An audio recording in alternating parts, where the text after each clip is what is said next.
చెప్పండి వదిన గారు.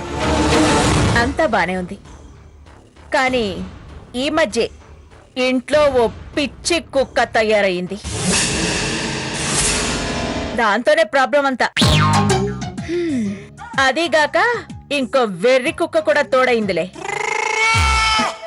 ఇప్పుడు వాటి పొగర్దించే పనిలోనే ఉన్నాను. ఇంకేంటి విశేషాలు? అవునా?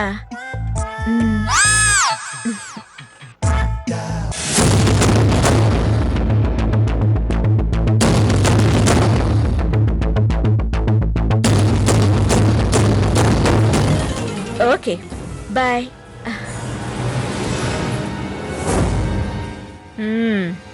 ఒళ్ళు దగ్గర పెట్టుకుని ఉండండి, జాగ్రత్త.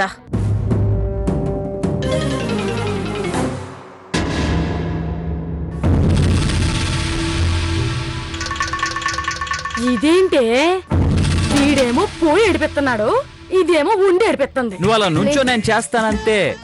నేను చేస్తాను, నువ్వు అలా నుంచో. Stand there. ఇస్త్రీ చేయటం అంత కష్టమేం కాదు, మాకు వచ్చమ్మా. అర్రే వాహన్ పడిపోయినాయే. నేను తుడుస్తాను. ఎలా తుడవాలి? నేను తుడుస్తాను.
ఏంటి రేఖ ఇది?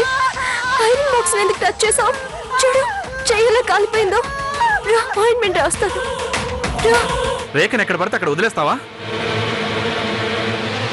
కనీసం వాళ్ళనైనా ప్రశాంతంగా ఉండనివ్వా? రేఖ వాళ్ళ బెడ్రూమ్లోకి వెళ్తుంటే నువ్వేం చేస్తున్నావు?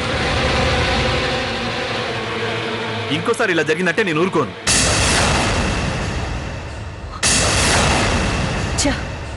వీడు కూడా దీన్నే సపోర్ట్ చేస్తున్నాడు.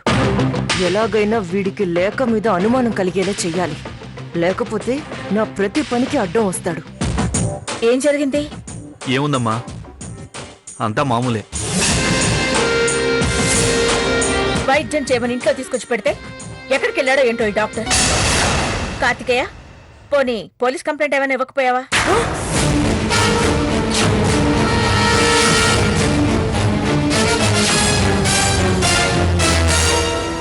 ఇదిగో, నువ్వు ఎలా ఉంటే నీతో నేను అస్సలు మాట్లాడను.